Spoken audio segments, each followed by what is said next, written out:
الله فلا مضل له ومن يضلل فلا هادي له وأشهد أن لا إله إلا الله وحده لا شريك له وأشهد أن محمدا عبده ورسوله يا أيها الذين آمنوا اتقوا الله حق تقاته ولا تموتن إلا وأنتم مسلمون يا أيها الناس اتقوا ربكم الذي خلقكم من نفس واحدة وخلق منها زوجها وبث منهما رجالا كثيرا ونساء واتقوا الله الذي تساءلون به والأرحام إن الله كان عليكم رقيبا يا أيها الذين آمنوا اتقوا الله وقولوا قولا سديدا يصلح لكم أعمالكم ويغفر لكم ذنوبكم ومن يطع الله ورسوله فقد فاز فوزا عظيما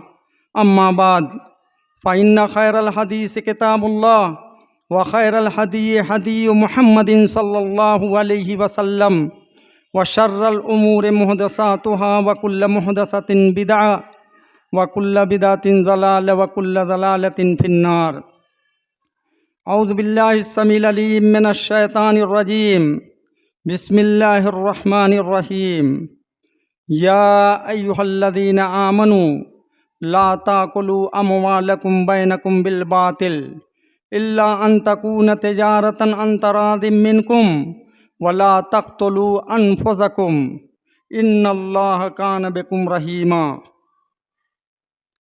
وعن أبي سعيد الخدري رضي الله تعالى عنه عن النبي صلى الله عليه وسلم قال التاجر الصدوق الأمين مع النبيين والصديقين والشهداء رواہ الترمذی۔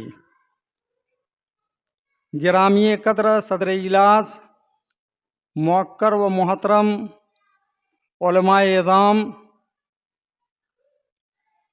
عزیز طلبہ اور دیگر سامعین حضرات، مجھ کو جو موضوع دیا گیا ہے وہ اسلام میں نظام تجارت،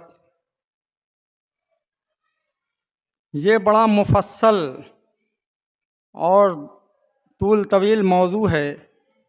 مختصر سے وقت میں تمام گوشوں کی وضاحت یہ ممکن نہیں ہے، لیکن تجارت کے تعلق سے کچھ اہم گوشے جو ہمارے سماج اور معاشرے کے اندر پائے جاتے ہیں، جس کو شریعت اسلامیہ نے حرام قرار دیا ہے، اس کی وضاحت انشاءاللہ کی جائے گی۔ محدثین نے جتنی بھی حدیث کی کتابیں تصنیف کی ہیں، یا اسی طریقے سے فقہا نے جتنی کتابوں کو لکھا ہے، تمام کتابوں کے اندر کتاب البیوع کو ذکر فرمایا ہے، اور اسی طریقے سے مذہب اسلام نے تجارت کرنے، مال کمانے کی ترغیب دی ہے، اور مال یہ انسانی معیشت کا ایک بنیادی جز ہے، اور ہم اور آپ دنیا کے اندر یہ دیکھتے بھی ہیں، عالمی پیمانے پر، ملکی پیمانے پر، علاقائی پیمانے پر تجارت اور کاروبار کو جس طریقے سے فروغ حاصل ہے، اس کے اندر بڑھوتری اور اضافہ دن بدن ہوتا جا رہا ہے۔ اس سے یہ معلوم ہو رہا ہے کہ انسانوں کی ایک اہم ضرورت بھی ہے، اس لیے کہ مال کمانے کا یہ سب سے اہم باب ہے، سب سے اہم ذریعہ ہے۔ آدمی مال مختلف طریقے سے کماتا ہے، کچھ لوگ ملازمت کرتے ہیں، کچھ لوگ کام دھندہ کرتے ہیں، کوئی صنعت ہے اس صنعت کے ذریعے مال کماتے ہیں، کچھ لوگ ایسے ہیں جو تجارت کرتے ہیں، تجارت کے ذریعے مال اکٹھا کرتے ہیں۔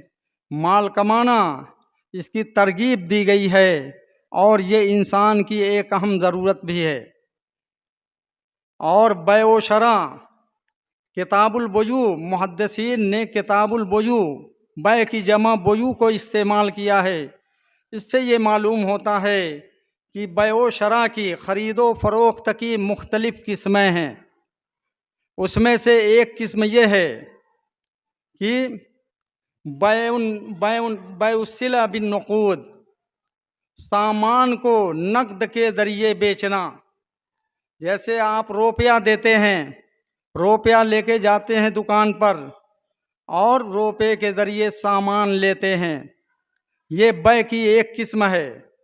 دوسری قسم یہ ہے کہ بیع النقود، بیع السلع بالسلع، سامان کے ذریعے، سامان دیہات وغیرہ میں جہاں لوگوں کے پاس پیسے نہیں ہوتے، ان کے پاس غلے ہوتے ہیں، وہ غلہ لے کر کے دکان پر جاتے ہیں اور اس دکان والا اس غلے کو وزن کر کے لیتا ہے، اس کی قیمت بتاتا ہے، پھر ان کو وہ کہتے ہیں کہ فلاں سامان مجھ کو دے دو۔ تو اس طریقے سے سامان کے ذریعے سامان کی بیع۔ تیسری قسم یہ ہے کہ بیع النقود بالنقود، نقد کی بیع نقد سے، جیسے روپیہ کرنسی بدلنا۔ آپ سعودی عرب آپ کو جانا ہے، وہاں ریال چل رہا ہے، آپ کسی کرنسی بدلنے والے کے پاس جاتے ہیں، ہندوستانی روپیہ دیتے ہیں اور وہ آپ کو ریال دیتا ہے۔ یہ نظام بھی پوری دنیا کے اندر چل رہا ہے۔ تو بہرحال، اور اسی طریقے سے ادھار بیع بھی ہوتی ہے کہ آپ سامان لے لیے دکان سے اور آپ نے پیسہ ادا نہیں کیا، تو چاہے نقد ہو چاہے ادھار ہو، یا اسی طریقے سے سامان کی بیع سامان سے ہو، یہ بیع کے طریقے بتائے گئے ہیں۔ اور حدیث کے اندر جو حرام طریقے ہیں اور حرام بیع ہے، ان حرام بیع کا بھی ذکر اللہ کے نبی صلی اللہ علیہ وسلم نے اپنی حدیثوں کے اندر کیا ہے۔ سورہ نساء کی جو آیت کریمہ آپ حضرات کے سامنے میں نے پڑھی ہے، اس میں اللہ رب العالمین کا ارشاد ہے، یا ایھا الذین آمنوا، اے اہل ایمان، لا تاکلوا اموالکم بینکم بالباطل، تم لوگ اپنے مالوں کو آپس میں باطل طریقے سے مت کھاؤ، الا ان تکون تجارتا عن تراض، مگر یہ کہ تمہاری باہمی رضامندی سے جو تجارت ہو، باہمی رضامندی سے جو تجارت ہو، وہ طریقہ درست ہے اور جائز ہے، اور اسلام نے اسی اصول کو برقرار رکھا ہے۔ تو اس سے یہ معلوم ہو رہا ہے کہ اللہ رب العالمین نے یہاں کیا کہا، باطل طریقے سے، باطل کا لفظ استعمال کیا ہے۔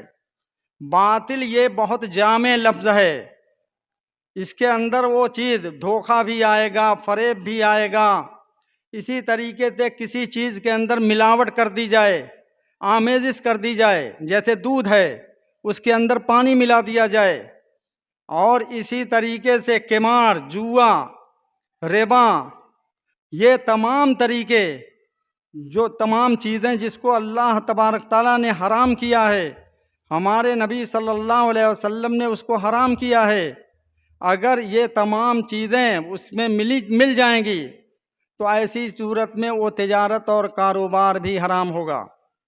اسی طریقے سے اس میں وہ چیز بھی آتی ہے جن چیزوں کو اللہ اور اس کے رسول نے حرام کیا ہے، اس کا کاروبار، اس کا بزنس، اس کی تجارت، یہ بھی حرام ہے۔ جیسے کتے کی تجارت، سور کی تجارت، اور اسی طریقے سے جوا، سٹہ، ربا، یہ تمام چیزوں کو شریعت اسلامیہ نے حرام قرار دیا ہے۔ آپ جس ماحول میں رہتے ہیں دنیا کے اندر نظر اٹھا کر کے دیکھیے کہ ربا کا معاملہ بین الاقوامی سطح پر یہ چل رہا ہے، اور ہر چھوٹی بڑی جگہ پر سودی کاروبار ہو رہا ہے اور ربا کا کاروبار لوگ کر رہے ہیں۔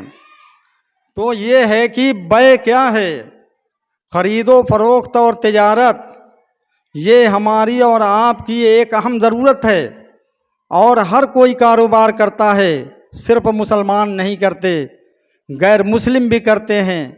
لیکن مسلمانوں کو کاروبار کرنے کا ایک اصول اور ضابطہ اسلام نے دیا ہے۔ اس ضابطے اور اصول کی پابندی کرتے ہوئے اگر کوئی مسلمان تجارت کرتا ہے تو اللہ کے رسول صلی اللہ علیہ وسلم نے ایسے تجارت کرنے والوں کو اور ایسے کاروبار کرنے والوں کو بشارت سنائی ہے، اور ان کو خوشخبری دی ہے، ان کی تعریف کی ہے، ان کے مقام اور مرتبے کو بیان کیا ہے، اور ان کی خوبیوں کو بیان کیا ہے۔ اسی طریقے سے اگر کوئی تجارت کرنے والا، کوئی بزنس مین یا کوئی تاجر اگر حرام طریقے سے کاروبار کرتا ہے تو اللہ کے نبی صلی اللہ علیہ وسلم نے اس کی مذمت بیان کی ہے، اس کی برائی بیان کی ہے، اور اس کو اس کے برے انجام سے ڈرایا ہے۔ چنانچہ یہ آیت کریمہ ہم کو اور آپ کو بتاتی ہے کہ تجارت کے اندر باہمی رضامندی ہونی چاہیے، یہ شرط ہے۔ بائع اور مشتری، ایک بیچنے والا ہوتا ہے، ایک خریدنے والا ہوتا ہے، اور ایک سامان ہے جو بیچا اور خریدا جاتا ہے جس کو مبیع کہتے ہیں۔ تو بائع اور مشتری کے اندر امانت داری ہونی چاہیے، دیانت داری ہونی چاہیے، ایمانداری ہونی چاہیے۔ اسی طریقے سے مبیع جو ہے، جو سامان بیچا جا رہا ہو وہ موجود ہونا چاہیے، وہ بائع کی ملکیت میں ہونا چاہیے، اس کے قبضے میں ہونا چاہیے۔ ایسا نہیں کہ وہ سامان اس کے قبضے میں نہ ہو، اس کی ملکیت میں نہ ہو۔ اگر وہ بیچتا ہے تو یہ مشتری کے ساتھ فریب کرتا ہے، دھوکہ دیتا ہے، اور اس کے ساتھ جعل سازی کرتا ہے، تو اس کی بیع اور اس کا یہ کاروبار درست نہیں ہوگا۔ تو اللہ تبارک تعالیٰ نے یہ کہا کہ تم لوگ اپنے مالوں کو آپس میں حرام طریقے سے، باطل طریقے سے مت کھاؤ۔ بیع کے اندر ہم اور آپ یہ دیکھیں گے کہ مذہب اسلام نے جس اہم نقطے کو بیان کیا ہے بیع کے اندر، وہ دھوکہ، غرر۔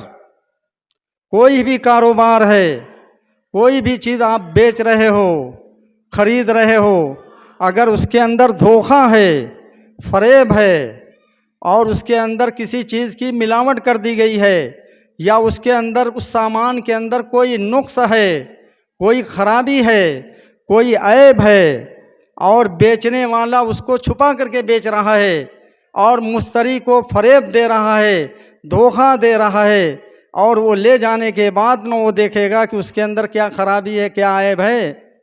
اس طریقے سے اگر وہ سامان بیچ رہا ہے تو ایسی صورت میں اس کا کاروبار اور اس کی تجارت وہ حرام ہے اور ناجائز ہے۔ اور اللہ کے نبی صلی اللہ علیہ وسلم نے ایک حدیث کے اندر جو صحیح بخاری اور صحیح مسلم کی ہے، حکیم بن حزام رضی اللہ تعالیٰ عنہ سے روایت ہے، اللہ کے نبی صلی اللہ علیہ وسلم فرماتے ہیں، البیعان بالخیار ما لم یتفرقا۔ دو سوداگروں کے درمیان، دو سوداگروں کو، دو سودا کرنے والوں کو، یعنی بیچنے اور خریدنے والے کو یہ اختیار ہے، ما لم یتفرقا، جبکہ وہ دونوں الگ نہ ہوں، جدا نہ ہوں۔ بیچنے والا اور خریدنے والا دونوں ایک جگہ موجود ہوں اور سامان بھی موجود ہو، دونوں کے درمیان بھاؤ تاؤ ہو رہا ہو، اور پھر اگر دونوں جدا نہ ہوں تو ان کو لینے اور بیچنے یا نہ خریدنے کا اختیار ہے۔ مثال کے طور پر بائع کوئی سامان بیچ رہا ہے، مشتری کو اسی سامان کو خریدار بن کر کے اس کا بھاؤ کر رہا ہے، اور بائع پھر یہ کہتا ہے کہ نہیں، مجھ کو یہ سامان نہیں بیچنا ہے۔ دونوں وہاں موجود ہیں، وہ بیچ رہا تھا، دونوں میں معاملہ ہو رہا تھا، لیکن بائع یہ کہتا ہے کہ اس کو یہ سمجھ میں آیا کہ نہیں، یہ سامان میں نہیں بیچوں گا، میرا کام چل جائے گا، تو کہتا ہے کہ میں سامان نہیں بیچوں گا، تو اس کو اختیار ہے کہ وہ اپنا سامان نہ بیچے. یا اسی طریقے سے خریدار، خریدنے والا، اس نے اس کی قیمت لگا دی سامان کی، پھر اس کو سمجھ میں آیا کہ نہیں میں یہ سامان نہیں لوں گا، بغیر سامان لیے ہوئے میرا کام چل جائے گا. تو دونوں کو بیع کے فسخ کرنے کا اور بیع کو کنڈم کرنے کا یہ اختیار ہے جب تک وہ دونوں جدا نہ ہوں. پھر اس کے بعد اللہ کے نبی صلی اللہ علیہ وسلم فرماتے ہیں فَإِن صَدَقَا وَبَيَّنَا بُورِكَ لَهُمَا فِي بَيْعِهِمَا. اگر خریدنے والا اور بیچنے والے، اگر خریدار اور بیچنے والا دونوں سچ بولیں، دونوں اپنے لین دین میں، اپنے معاملات میں سچے ہوں، اور وبینا، اور دونوں اپنی باتوں کے اندر بالکل وعدے، کوئی چیز چھپا کر کے نہ رکھیں. سامان کے اندر کوئی عیب ہے تو بیچنے والا اس عیب کو مشتری کو دکھا رہا ہے کہ دیکھو اس کے اندر یہ عیب ہے، اس کے اندر یہ نقص ہے، اس کی وضاحت کر دے رہا ہے. یعنی ایمانداری کے ساتھ، سچائی کے ساتھ اگر دونوں کاروبار کر رہے ہیں تو اللہ کے نبی صلی اللہ علیہ وسلم فرماتے ہیں بورک لہما فی بیعہما، ان دونوں کے کاروبار میں اللہ رب العالمین برکت دے گا. اور اسی کے برعکس ہے، اگر دونوں جھوٹ بولیں اور دونوں چھپائیں، یعنی معاملہ کرتے وقت کچھ چیزوں کو مبہم رکھیں اور اس کو وعدے نہ کریں، تو اللہ کے نبی صلی اللہ علیہ وسلم فرماتے ہیں محقت برکت و بیعہما، ان دونوں کے کاروبار سے برکت نکال دی جاتی ہے. یعنی ان کا کاروبار برکت سے خالی ہو جاتا ہے. تو اس حدیث سے یہ معلوم ہو رہا ہے کہ سچائی اور ایمانداری، یا اسی طریقے سے جو سامان بیچا جا رہا ہے اس کے اندر کوئی نقص ہے، کوئی عیب ہے، کوئی خرابی ہے، تو بیچنے والا خریدار کو یہ دکھا دے، یہ بتا دے کہ دیکھو یہ نقص ہے، یہ خرابی ہے.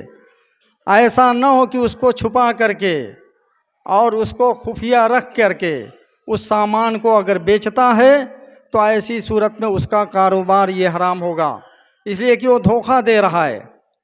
اس کی مثال نبی کریم صلی اللہ علیہ وسلم کے اسوے سے ہمیں ملتی ہے کہ اللہ کے نبی صلی اللہ علیہ وسلم کا گزر ایک مرتبہ غلے کے ڈھیر سے ہوا. جیسے آپ نے دیکھا ہوگا غلے کی جو مارکیٹ ہوتی ہے وہاں پر وہ دکاندار باہر غلوں کو بوریے سے نکال کر کے رکھے رہتا ہے. اسی طرح اس زمانے میں بھی غلے کے ڈھیر سے اللہ کے نبی صلی اللہ علیہ وسلم کا گزر ہوا. اللہ کے نبی صلی اللہ علیہ وسلم نے اس غلے کے ڈھیر کے اندر اپنے ہاتھ کو داخل کیا. جیسے ہمارے یہاں بھی جو لوگ گیہوں خریدنے کے لیے جاتے ہیں، چاول خریدنے کے لیے، غلہ خریدنے کے لیے جاتے ہیں تو پہلے غلے کو اپنے ہاتھ میں لیتے ہیں اور اس کو دیکھتے ہیں کہ یہ کیسا ہے، اچھا ہے، خراب ہے، کیا ہے. پھر اس کے بعد اس بیچنے والے سے اس کی قیمت پوچھتے ہیں. اگر ان کو پسند ہوتا ہے تب، اگر پسند نہیں ہوتا تو کچھ نہیں کہتے، وہ دیکھ کے چلے جاتے ہیں. تو اللہ کے نبی صلی اللہ علیہ وسلم نے اسی طرح اس ڈھیر کے اندر اپنے ہاتھ کو داخل کیا. آپ کے ہاتھ کو تری پہنچی، یعنی نیچے غلہ بھیگا ہوا تھا. اللہ کے نبی صلی اللہ علیہ وسلم نے اس غلہ بیچنے والے سے کہا کہ یہ کیا ہے؟ غلہ بیچنے والے نے یہ کہا کہ بارش ہوئی تھی اس لیے یہ غلہ بھیگ گیا اور اوپر سے سوکھا غلہ ڈال دیا تھا تاکہ وہ بھیگا ہوا غلہ دکھائی نہ دے. تو اللہ کے نبی صلی اللہ علیہ وسلم نے جب یہ دیکھا تو کہا کہ من غشنا فلیس منا، جو ہم میں سے کسی کو دھوکہ دے وہ ہم میں سے نہیں ہے. مسلمانوں کا یہ طریقہ نہیں ہے، مسلمانوں میں سے نہیں ہے. مسلمان تو ایماندار ہوتا ہے، سچا ہوتا ہے، امانت دار ہوتا ہے، اس کے اندر دھوکہ اور فریب نہیں ہوتا. اسی لیے اللہ کے نبی صلی اللہ علیہ وسلم نے دھوکہ، غرر اور جس میں کسی ایک کا خسارہ اور نقصان ہو ان تمام بے کے اور کاروبار کے طریقے کو اللہ کے نبی صلی اللہ علیہ وسلم نے حرام کیا ہے۔ کتاب البیوع کے اندر کچھ الفاظ آپ کو ملیں گے، مزابنہ، محاکلہ، یا اسی طریقے سے منابضہ، ملامسہ۔ اس زمانے میں لوگ بے کرتے تھے۔ کھجور کے درخت پر کھجور لگی ہوئی ہے اور کھجور کچھ آپ کے پاس توڑی ہوئی رکھی ہوئی ہے پچھلے سال کی، آپ کیا کہہ رہے ہیں اس سے، باغ والے سے، کہ یہ کھجور کے درخت کی ہم کو کھجور دے دو اور اتنی وزن کھجور ہم سے لے لو۔ اس قسم کا کاروبار، اس قسم کی بیع و شرع، تو اللہ کے نبی صلی اللہ علیہ وسلم نے کہا کہ یہ حرام ہے، یہ جائز نہیں ہے۔ کیوں؟ اس درخت پر کتنی کھجور ہے یہ پتہ نہیں ہے، اس لیے اس میں دھوکہ ہے۔ کبھی نقصان بائع کا ہو سکتا ہے، کبھی نقصان مشتری کا ہو سکتا ہے، تو اسلام نے اس کی رعایت کی ہے کہ کسی کا خسارہ نہ ہو، کسی کا نقصان نہ ہو۔ اور اسی طریقے سے محاکلہ ہے، غلہ آپ کے پاس موجود ہے، کسی کے کھیت کے اندر کھیتی لگی ہوئی ہے گیہوں کی، آپ اس سے کہہ رہے ہیں کہ 2 کنٹل گیہوں لے لو اور یہ کھیتی جو لگی ہوئی ہے ہم کو دے دو تاکہ ہم کو نیا گیہوں مل جائے۔ اس بیع سے بھی اللہ کے نبی صلی اللہ علیہ وسلم نے منع کیا ہے، کہا کہ یہ بھی حرام ہے۔ ملامسہ لمس سے ہے، کپڑے کو چھونا۔ کسی دکان کے اندر رات کے اندھیرے میں آدمی جائے اور وہ کہے کہ میں جس کپڑے کو چھو لوں گا اس کو اتنے پیسے میں لے لوں گا۔ اب اس دکان کے اندر کپڑے مختلف قیمت کے ہیں، کوئی 100 روپیہ میٹر والا ہے، کوئی 200 روپیہ میٹر والا ہے، کون سا کپڑا وہ چھوئے گا؟ اس میں غرر ہے، دھوکہ ہے، اس میں نقصان اور خسارہ ہے۔ تو اللہ کے نبی صلی اللہ علیہ وسلم نے یہ کہا کہ یہ بیع بھی جائز نہیں ہے۔ اسی طرح منابضہ، کنکری پھینک کر کے لوگ بیع کرتے تھے۔ یہ کنکری کسی دکان میں جائے آدمی اور وہ کہے کہ یہ کنکری میں پھینک رہا ہوں، جس کپڑے کے اوپر گرے گی اس کو اتنے میں لے لوں گا۔ اس میں بھی دھوکہ ہے، غرر ہے۔ تو اللہ کے نبی صلی اللہ علیہ وسلم نے اس بیع کو بھی حرام کیا ہے۔ اسی طریقے سے بیع المسرات، جو دودھ والے جانور ہوتے ہیں ان جانوروں کے خرید و فروخت دودھ کی مقدار کی بنیاد پر ہوتی ہے، اور خریدار کیا کرتا ہے، اگر بھینس اس کو خریدنا ہے تو کہتا ہے کہ میں کل صبح آؤں گا، بھینس کو دوں گا، اور وہ بائع بتاتا ہے کہ 3 کلو دودھ ہے اور اس کو دودھ کم ہے، لیکن اس کے دودھ کے اندر رات کو جو شام کو 2 مرتبہ بھینس کو دوتے ہیں، صبح میں اور شام میں، تو شام کو اس نے دودھ دوہا نہیں، تھن کے اندر دودھ کو روک رکھا، صبح کو جب دوہے گا تو دودھ زیادہ ہوگا۔ اس کو کہتے ہیں بیع مسرات۔ اللہ کے نبی صلی اللہ علیہ وسلم نے کہا کہ یہ بیع بھی حرام ہے۔ تو اس طریقے سے، اور اسی طریقے سے یہ بھی ہے کہ بیع غرر، کوئی آدمی کسی تالاب کے اندر، کسی پوکھرے کے اندر مچھلی پال رکھا ہے یا ندی کے اندر، وہ کہے کہ میں اس جال کو پھینک رہا ہوں، اس جال کے اندر جتنی مچھلی آئے گی اتنے روپے میں تم کو دے دوں گا۔ اس میں دھوکہ ہے۔ کتنی مچھلی آئے گی کہ نہیں آئے گی، اس جال کے اندر پھنسے گی کہ نہیں پھنسے گی۔ اس لیے دھوکے کی بیع یہ بنیاد ہے بیع و شرع کے اندر، جس کو شریعت اسلامیہ نے حرام کیا ہے۔ آج ہم اور آپ دیکھیں اپنے سماج اور معاشرے کے اندر کہ ایک دکاندار یہ چاہتا ہے کہ ہمارا خراب مال، عیبدار مال کس طریقے سے بک جائے اور کس طریقے سے میں اس کو نکال پھینکوں، اور وہ دھوکہ اور فریب دے کر کے بیچ دیتا ہے اور اس کی پوری قیمت لے لیتا ہے۔ تو یہ چیزیں حرام ہیں، ایسا نہیں ہونا چاہیے۔ بلکہ اللہ کے نبی صلی اللہ علیہ وسلم ایک مرتبہ مدینے کے بازار کے اندر گئے، لوگ بیع و شرع کر رہے تھے۔ اللہ کے نبی صلی اللہ علیہ وسلم نے ان کو دیکھا تو کہا کہ یا معاشرت تجار، اے تاجروں کی جماعت. اللہ کے نبی صلی اللہ علیہ وسلم کی جب ان لوگوں نے آواز کو سنا تو وہ لوگ آپ صلی اللہ علیہ وسلم کی طرف متوجہ ہوئے، اپنی گردنوں کو اونچی کر لی اور اپنی نگاہوں کو ان کی طرف کر لیا. اس کے بعد ان کی بات کو سننے کے لیے تو اللہ کے نبی صلی اللہ علیہ وسلم نے فرمایا ان التجار یبعثون یوم القیامہ فجارا، قیامت کے دن تجارت کرنے والے فاسق و فاجر حالت میں اٹھائے جائیں گے. اور اس کے بعد اللہ کے نبی صلی اللہ علیہ وسلم استثناء کر رہے ہیں الا من اتقى اللہ، مگر جس نے تجارت کی اللہ کے ڈر اور خوف سے، یعنی اس میں کوئی فریب، کوئی ملاوٹ یا کسی قسم کی آمیزش نہیں کی، تو ایسی صورت میں کیا ہے کہ وہ فاجر اور فاسق حالت میں نہیں اٹھایا جائے گا. وبر، اور نیکی کا کام کیا، صدقہ، اپنے کاروبار کو سچائی اور راست بازی کے ساتھ کیا. تو اسی طریقے سے ایک چیز یہ بھی ہے کہ جن چیزوں کو اللہ اور اس کے رسول نے حرام کیا ہے، اگرچہ اس کے اندر آپ کی آپسی رضامندی ہے، جیسے سود کا لین دین، یہ آپسی رضامندی ہی سے ہوتا ہے. کوئی آدمی آپ کو رقم دیتا ہے، وہ کہتا ہے کہ میں اتنا سود لوں گا، آپ اس پر راضی ہوتے ہیں. یہ چونکہ حرام ہے اس لیے اس کا معاملہ کرنا یہ بھی حرام ہے، اس کا کاروبار کرنا یہ بھی حرام ہے. کتے کو اللہ کے رسول صلی اللہ علیہ وسلم نے اور اللہ تعالیٰ نے حرام کیا ہے، سور یہ حرام ہے. اسی طرح منشیات، نشہ آور چیزیں جو حرام ہیں ان کا بیچنا اور خریدنا، ان کا کاروبار کرنا یہ حرام ہے.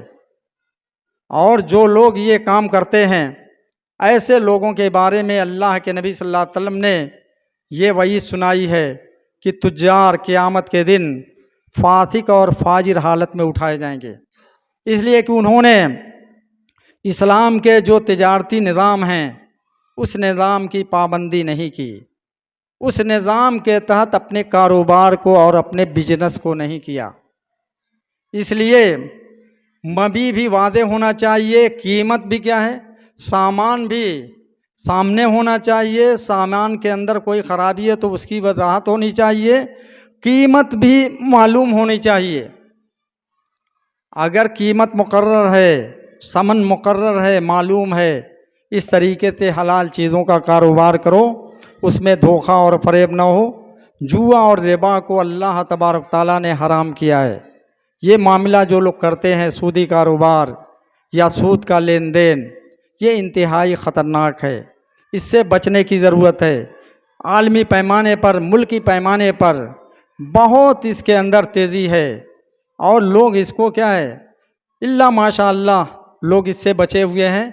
ورنہ لوگ پہلے زمانے میں کچھ سال پہلے لوگ اس کو عیب سمجھتے تھے اور اس کو برائی تصور کرتے تھے، لیکن جیسے جیسے زمانہ گزرتا جا رہا ہے لوگ اس کو عیب نہیں سمجھتے اور اس کو حرام نہیں سمجھتے، بلکہ لوگ اس میں شامل ہوتے جا رہے ہیں اور اس طریقے کا لوگ کاروبار کر رہے ہیں. اللہ رب العالمین سے ہماری یہ دعا ہے کہ اللہ رب العالمین تو ہمیں جائز اور حلال طریقے سے کاروبار اور بزنس کرنے کی سعادت نصیب فرمائے. تجارت اور بزنس کے تعلق سے جو حرام طریقے ہیں جس کو اسلام نے حرام کیا ہے، اللہ رب العالمین تو ہمیں اس سے بچنے کی سعادت نصیب فرمائے. وآخر دعوانا الحمدللہ رب العالمین. السلام علیکم.